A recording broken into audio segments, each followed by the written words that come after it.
نحمدہ ونصلی علی رسولہ الکریم اما بعد فاعوذ باللہ من الشیطان الرجیم بسم اللہ الرحمن الرحیم۔ آج میرے پاس جو ٹاپک ہے وہ یہ ہے سورہ مریم کی روشنی میں حضرت زکریا کی دعا۔ حضرت زکریا سیدہ مریم سلام اللہ علیہا کے حجرے میں گئے تو دیکھا کہ وہاں پہ موسم پھل پڑے ہیں، تو حیران ہوئے اور سیدہ مریم سے پوچھا یہ پھل کہاں سے آئے؟ تو سیدہ مریم سلام اللہ علیہا نے جواب دیا یہ میرے اللہ کی طرف سے آئے ہیں، اور اللہ جس کو چاہتا ہے بغیر حساب کے رزق دیتا ہے۔ حضرت زکریا علیہ السلام نے جب یہ جواب سنا تو سوچ میں پڑ گئی۔ ان کے دل میں خیال آیا کہ اگر اللہ سبحانہ و تعالی بے موسم پھل دے سکتا ہے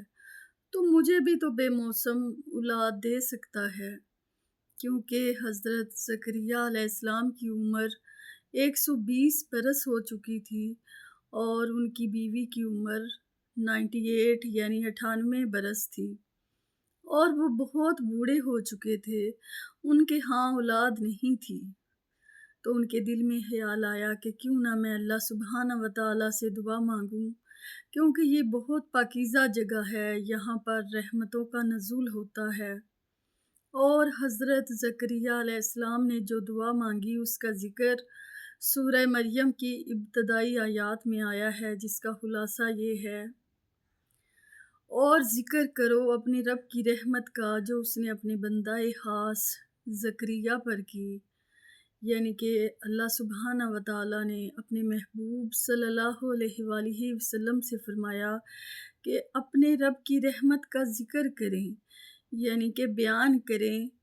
اس رحمت کا ذکر کریں، اس رحمت کو بیان کریں جو انہوں نے اپنے بندہ خاص یعنی اپنے پسندیدہ بندے زکریا پر کی۔ جب حضرت زکریا علیہ السلام نے دعا کی،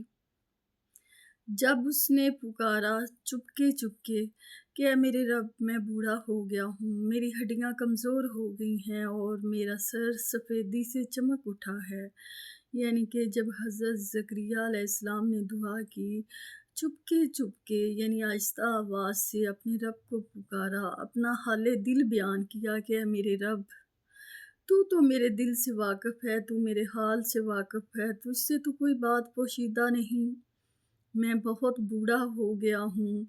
میری ہڈیاں بہت کمزور ہو گئی ہیں اور میرا سر سفیدی سے چمک اٹھا ہے، یعنی کہ میری عمر بہت زیادہ ہو گئی ہے اور میرے سر میں کوئی بال سیاہ نہیں رہا، سفیدی سے چمک اٹھا ہے میرا سر، اور میں نے جب بھی تجھ سے دعا مانگی ہے میں کبھی محروم نہیں لوٹایا گیا، یعنی مجھے تجھ سے امید ہے، میں نے جب بھی دعا کے لیے ہاتھ اٹھائے، میں نے جب بھی کوئی دعا کی تو نے مجھے کبھی بھی محروم نہیں لوٹایا۔ بے شک تو ہر چیز پر قدرت رکھتا ہے اور تو جو چاہے تو کر سکتا ہے، اور میں اپنے رشتہ داروں سے خدشہ رکھتا ہوں، اور میری یہ حالت ہے کہ میری بیوی بانجھ ہے، یعنی کہ میرے رشتہ دار جو ہیں سارے نہیں، کچھ جو بے دین لوگ ہیں وہ میری دعوت کو لے کے نہیں چلیں گے اور وہ میرے پیچھے باتیں کریں گے کہ اس کی دعوت دین جو ہے وہ اسی پر رک گئی، تو مجھے اس معاملے میں خدشہ ہے، اور میری حالت سے تو پہلے ہی باخبر ہے، میری بیوی بانجھ ہے، وہ ماں نہیں بن سکتی، یعنی کہ اس میں وہ صلاحیت نہیں رہی کہ وہ ماں بن جائے، اور کچھ وہ اتنی بوڑھی ہو گئی ہے اور وہ ماں نہیں بن سکتی، تو میں بہت پریشان ہوں، اے اللہ تو اپنے پاس سے مجھے وارث عطا فرما، اور ایسا وارث جو میرا وارث بھی بنے اور اولاد یعقوب کا وارث بھی بنے اور اسے اپنا پسندیدہ بندہ بنا۔